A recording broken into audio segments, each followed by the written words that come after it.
Hello everyone, I welcome you all to this incredible platform of Indologus। आज की इस video में हम आर्ट एंड कल्चर से रिलेटेड कुछ इंपॉर्टेंट एमसीक्यूज़ का डिस्कशन करने वाले हैं। तो ये हमारी सीरीज़ का पार्ट सेकंड वीडियो है। अगर आपने अभी तक फर्स्ट पार्ट विजिट नहीं किया है तो आप ज़रूर जाके देखिएगा। इस सीरीज़ में हम आपके एग्जामिनेशन पॉइंट ऑफ व्यू से रिलेटेड सभी इंपॉर्टेंट क्वेश्चंस डिस्कस करेंगे। So without wasting any more time, let's start this. First question है हमारा, who among the following was the first Bhakti saint to use Hindi for his propagation of message? तो right answer हो जाएगा इसके लिए option number सी, रामानंद। तो देखिए रामानंद एक ऐसे भक्ति मूवमेंट के टाइम के सेंट थे जिन्होंने हिंदी लैंग्वेज को यूज़ किया था अपने मैसेजेस को प्रोपोगेट करने के लिए, यानी अपनी जो संदेश हैं उनको लोगों तक पहुंचाने के लिए। Ramanand was a devotional poet and a saint of Vaishnav sect. Vaishnav sect के लोग वो होते हैं जो मेनली लॉर्ड विष्णु की पूजा करते हैं in the region of northern India. He was the first saint to compose his works and propagate his message in Hindi in order to make the knowledge accessible to the masses। तो देखिए उस time पर भक्ति movement के time पर जो Hindi language थी वो कॉमन थी अमंग मासेस, तो इन्होंने हिंदी लैंग्वेज को यूज़ किया था for the propagation of his messages, यानी अपने संदेशों का जो आदान प्रदान है लोगों के साथ उसे हिंदी लैंग्वेज में किया था। नेक्स्ट क्वेश्चन देख लेते हैं। Who among the following is known as the Shakespeare of Persian theatre? Right answer होगा option number A, Agha Hashr Kashmiri. तो आगा हशर कश्मीरी इनको Shakespeare of the Persian theatre के नाम से जाना जाता है। Agha Hashr Kashmiri is known as the Shakespeare of Persian theatre. अगर हम बात करें शेक्सपियर ऑफ इंडिया की तो Kalidas is popularly known as the Shakespeare of India. He was a classical writer. He was a classical Sanskrit writer. तो ये संस्कृत लैंग्वेज में लिखा करते थे कालिदास, और इनकी एक बहुत फेमस और इम्पॉर्टेंट बुक है जिसका नाम है अभिजानम Shakuntalam. Next question, Gita Govinda the famous poem was written by. Right answer हो जाएगा ऑप्शन नंबर बी, जयदेव। तो गीत गोविंद की जो ऑथर हैं वो हैं Jayadev. The Gita Govinda is a work composed by the 12th century Hindu poet Jayadev. It describes the relationship between Radha Krishna and gopis. तो इन्होंने उनकी जो बुक है गीत गोविंद, ये बेसिकली एक ड्राफ्ट है पोएम्स का। तो इसमें मेनली इन्होंने लॉर्ड कृष्णा, राधा और गोपीज के बारे में डिस्क्राइब किया है of Vrindavan. The Gita Govinda is organised into 12 chapters. तो आपने ये भी याद रखना है कि जो गीत गोविंद थी इसमें इन टोटल 12 चैप्टर्स प्रेजेंट थे। Next question, Dappu dance is a famous dance form of which of the following states? Right answer हो जाएगा option number B, Andhra Pradesh. तो आंध्र प्रदेश का एक बहुत ज़्यादा फेमस जो डांस है that is Dappu dance. You have to remember this. Dappu Nrityam, nritya means dance, so Dappu Nrityam is one of the important and popular dance forms in Andhra Pradesh. This dance form earned its name from the sound produced by a simple percussion instrument, a tambourine like a drum, which is called as Dappu. तो एक तरीके का instrument होता है जिससे एक sound आती है लाइक अ डप्पू। सो इसी वजह से जो ड्रम की साउंड होती है इसकी वजह से ही इस डांस का नाम डप्पू रखा गया है। Next question, Kabir was a disciple यानी कि शिष्य of which among the following saints? Right answer हो जाएगा इसके लिए ऑप्शन नंबर बी, रामानंद। तो देखिए जो कबीर थे इनके टीचर का नाम था Ramanand. So option B will be the right answer. Kabir is widely believed to have become one of the many disciples of Bhakti poet Sant Swami Ramanand इन वाराणसी। तो वाराणसी में जो कबीर दास जी थे ये स्वामी रामानंद जी के डिसाइपल बने यानी कि शिष्य बने। और अगर हम बात करें कबीर की तो इनका जन्म वाराणसी में हुआ था 1398 में, और इनकी डेथ जो मानी जाती है वो मगहर में मानी जाती है। Next question, Chhau is the dance form of.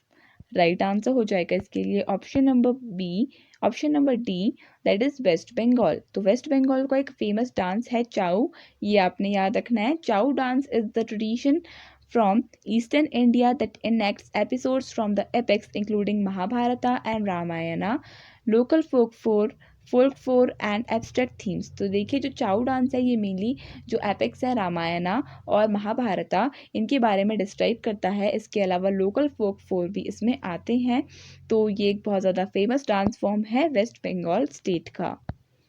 Next question, who founded the 4 मथास यानी कि 4 monasteries in the 4 corner of India, जिनको हम 4 मठ के नाम से जानते हैं। तो राइट आंसर हो जाएगा इसके लिए ऑप्शन नंबर ए, शंकराचार्य। तो शंकराचार्य इन्होंने 4 जो मठ हैं भारत में जो स्थित हैं इनको फाउंड किया था, यानी इनको स्थापित किया था। द 4 मठास और द 4 मोनेस्ट्रीज और मठ्स established by Adi Shankaracharya in the 4 corners of India were meant to uphold Sanatana Dharma, और हिंदुइज्म को फैलाने के लिए इन मठ को स्टैब्लिश किया गया था। अगर हम बात करें ये 4 मठ कौन कौन से थे, तो Dwarka in the west, Jagannathpuri in the east, Sringeri in the south और बद्रीनाथ इन द नॉर्थ। तो ये 4 मठ थे, इनके बारे में भी एग्जाम्स में आर्ट एंड कल्चर टॉपिक के अंदर पूछा जाता है। जैसे द्वारका ये वेस्ट में लोकेटेड है, एंड जगन्नाथपुरी ये ईस्ट में लोकेटेड है, श्रृंगेरी साउथ में और बद्रीनाथ ये नॉर्थ में। So these were the 4 mathas which were established by Adi Shankaracharya. Next question, Surdas was a disciple of which among the following? Right answer हो जाएगा ऑप्शन नंबर बी, वल्लभाचार्य। तो सूरदास इनके गुरु का नाम था वल्लभाचार्य। ऑप्शन बी सही आंसर होगा इस क्वेश्चन के लिए। So Surdas is usually regarded as the disciple of Vallabhacharya whom he is supposed to have met in 1510 CE while going on a pilgrimage to Vrindavan. तो ऐसा माना जाता है कि जब सूरदास जी ये वृंदावन की तरफ जा रहे थे तब इन्हें वल्लभाचार्य मिले थे। Surdas is known for his composition of Sursagar. तो इनकी एक फेमस बुक है सूरसागर की कंपोजिशन के लिए ये मेनली जाने जाते हैं। चलिए नेक्स्ट क्वेश्चन देख लेते हैं। Bhakti movement is believed to be started by. Right answer है option number A, Alvar saints. तो देखिए ऐसा माना जाता है कि जो भक्ति मूवमेंट स्टार्ट हुआ था इन द मिडिवल इंडिया वो मेनली अलवार सेंट्स ने स्टार्ट किया था। So Bhakti movement was started from south India by Alvars and Nayanars. तो मेनली अलवार सेंट्स के द्वारा माना जाता है, एंड अलवार सेंट्स के साथ जो नयनार सेंट्स थे इन्होंने भी इसको शुरू किया था, बट मेनली अलवार सेंट्स ही माना जाता है। Alvars are the devotees of lord Vishnu and Nayanars are the devotees of lord Shiva. तो ये आपने याद रखना है कि अलवार्स ये लॉर्ड विष्णु को पूजते हैं और नयनार्स ये लॉर्ड शिवा को की पूजा किया करते थे इन द मिडिवल इंडिया, जहाँ पर ऐसे डिफाइन हुए थे, जो डिवाइड हुए थे Alvars and Nayanars. These devotees traveled to various places singing hymns in praise of their gods. Next question, which is an oldest classical dance of India? Right answer हो जाएगा ऑप्शन नंबर डी, भरतनाट्यम। तो India का जो oldest classical dance है वो भरतनाट्यम को माना जाता है। So Bharatanatyam dance is almost 2000 years old. तो around 2000 years old Bharatanatyam dance को माना जाता है। It is believed that Bharatanatyam was revealed by lord Brahma to Bharata, a famous sage who then codified this sacred dance in a Sanskrit text called as Natya शास्त्र।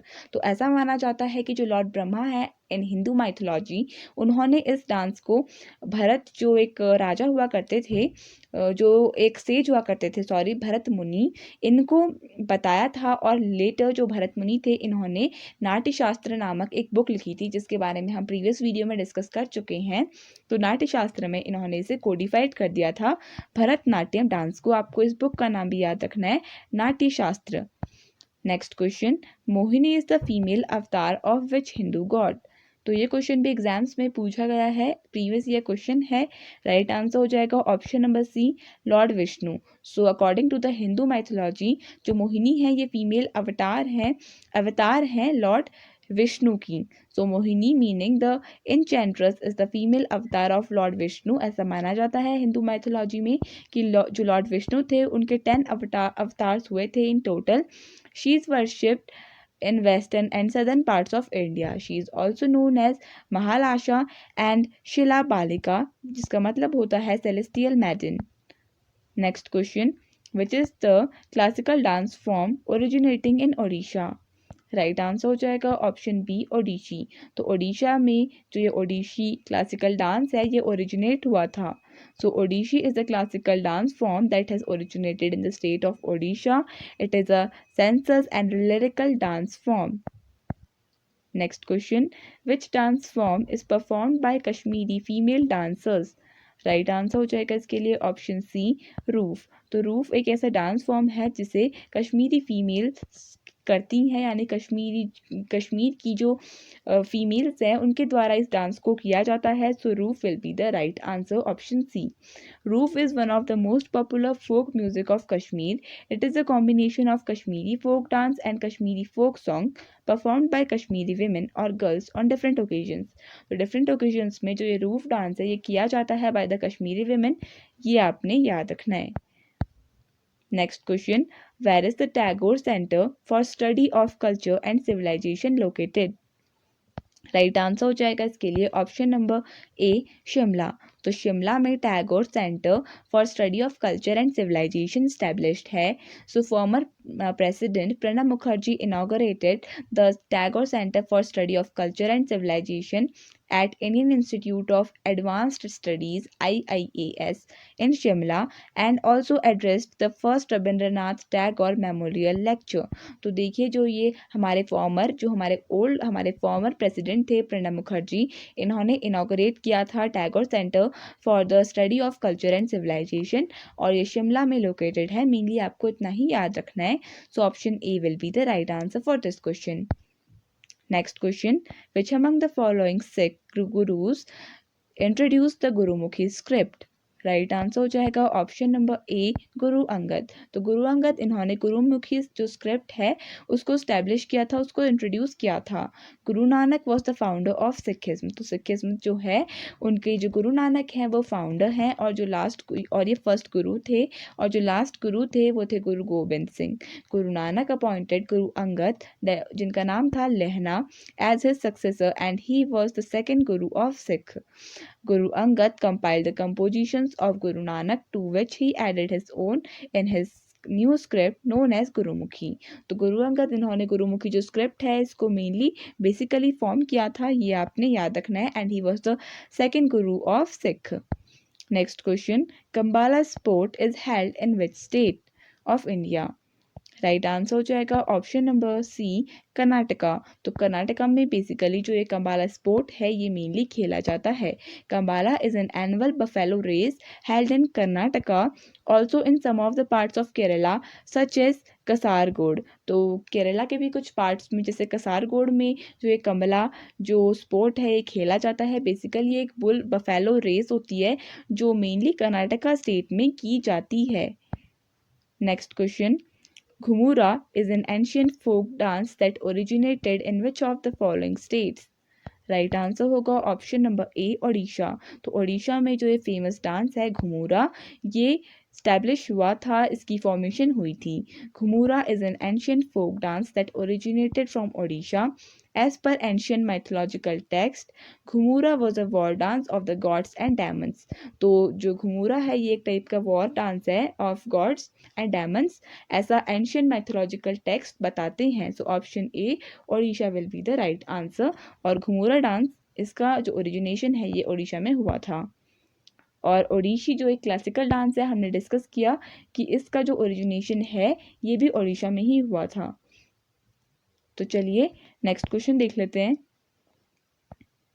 Which Indian classical dance form narrates incident from the two Indian epics? तो देखिए हमने बहुत सारे dance discuss किए हैं जो two famous epics Mahabharata and Ramayana को डिपिक्ट करते हैं। तो हमसे यहाँ पे पूछा है कि ऐसा कौन सा क्लासिकल डांस है जो नरेट करता है incidents from Ramayana and Mahabharata. तो राइट आंसर हो जाएगा इसके लिए option number B, Kathakali dance.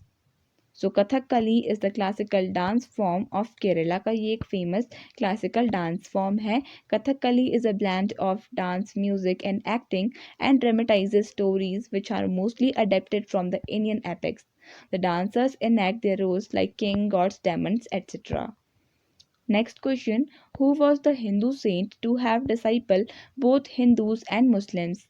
Right answer हो जाएगा ऑप्शन नंबर ए, श्री चैतन्य। तो देखिए श्री चैतन्य ये एक ऐसे हिंदू सेंट थे जिनके डिसाइपल यानी कि जो शिष्य यानी स्टूडेंट वो हिंदूज और मुस्लिम्स दोनों थे। So option A will be the right answer. Shri Chaitanya was a Hindu saint who had both Hindus and Muslims disciples.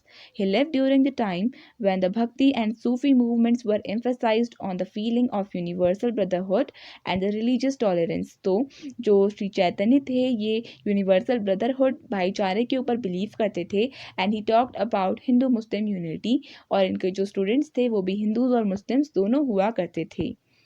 Next question, with which of the following states is the folk theatre form ranmeil traditionally associated? Right answer होगा option B Goa. तो Goa state से associated है ये famous folk theatre Ranmale. Ranmale it is a ritualistic and folk theatre form based on mythological stories from the popular Indian epics of Ramayana and Mahabharata again. तो देखिए ऐसे questions basically exam में पूछे जाते हैं लाइक ये जो क्लासिकल डांस फॉर्म है या सिंपली फोक थिएटर है, ये कौन सी टू फेमस एपिक्स से एसोसिएटेड है।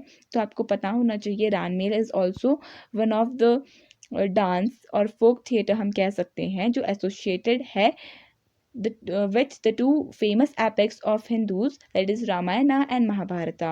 It is performed during the whole festival, which is celebrated as Shigmo Spring Festival in Goa and the Konkan region. तो कोंकण रीजन और गोवा में ये बेसिकली सेलिब्रेट किया जाता है शिगमो यानी स्प्रिंग फेस्टिवल, और उस टाइम पर इस रान मेल को परफॉर्म किया जाता है। Next question, the shine is the grandest festival of. Right answer हो जाएगा ऑप्शन नंबर डी नेपाल। तो देखिए मेनली नेपाल में जो दशाइन फेस्टिवल है ये लार्जली मनाया जाता है।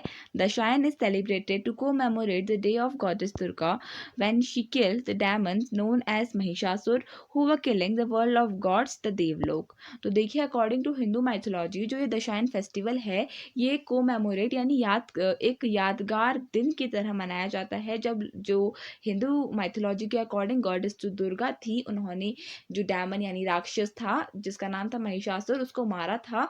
तो इसलिए इस दिन को मनाया जाता है और इसी को कोमेमोरेट करने के लिए दशाइन ये एक फेस्टिवल है जो नेपाल में मनाया जाता है, और ये एक प्रीवियस ईयर क्वेश्चन है। Next question, Minjar Mela is a popular fair of which of the following states. Right answer हो जाएगा option number C Himachal Pradesh. तो हिमाचल प्रदेश में मेनली जो ये मिंजार मेला है, मिंजार फेयर है, ये मनाया जाता है। Minjar fair has been declared as one of the state fairs Chamba Himachal Pradesh. तो मेनली चंबा हिमाचल प्रदेश में ये मिंजार फेयर मनाया जाता है और इसे एक स्टेट फेयर यानी कि राजकीय हम मेला कह सकते हैं कि तरह भी मनाया जाता है, celebrated in the honour of the victory of Raja Chamba over the ruler of Kangra. Famous Minjar fair is organise. तो इस फेयर को इसलिए मनाया जाता है क्योंकि जो रूलर थे चंबा इन्होंने विक्ट्री पाई थी, जीत पाई थी over Kangra. Next question, in which of the following states is Ugadi festival considered important. Right answer हो जाएगा ऑप्शन नंबर डी कर्नाटका। तो कर्नाटका स्टेट में युगाड़ी फेस्टिवल को इम्पॉर्टेंट कंसिडर किया जाता है, मेनली ये मनाया जाता है। Ugadi also referred as Ugadi is a major festival that is celebrated in the southern states of Karnataka, Telangana and Andhra Pradesh. तो देखिए सदर्न इंडिया में मेनली ये फेस्टिवल उगाड़ी मनाया जाता है और इसमें से भी स्पेसिफिकली कर्नाटका में ये मनाया जाता है। Next question, what is the Parsi new year known as. Right answer हो जाएगा ऑप्शन बी नवरोज। तो देखिए पारसीज का जो न्यू ईयर होता है उसे नवरोज के नाम से जाना जाता है। The Parsi new year is a regional holiday celebrated on the first day of Zoroastrian calendar's first month, Faravadan. It is known as Navroz, which is derived from the word Nav, जिसका मतलब होता है new, and Rose means a day. So meaning new and a day respectively in Persian. तो Persian में नवरोज का मतलब होता है न्यू डे और जो पारसीज का न्यू ईयर होता है उसे हम कहते हैं Navroz. Next question, Tholu Bommalata a shadow puppet show theatre tradition belongs to the state of. Right answer हो जाएगा option number A Andhra Pradesh. तो देखिए आंध्र प्रदेश में ये फेमस पपेट शो थिएटर जिसका नाम है थोलू बॉमलटा ये फेमस है। Tholu Bommalata it is the traditional puppetry art form of Andhra Pradesh that has lost its sheen.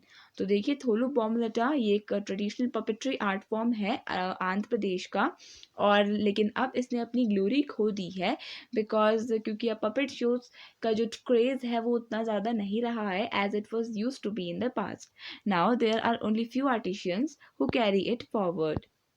Next question, Mekhela Chador is the traditional dress form of which state.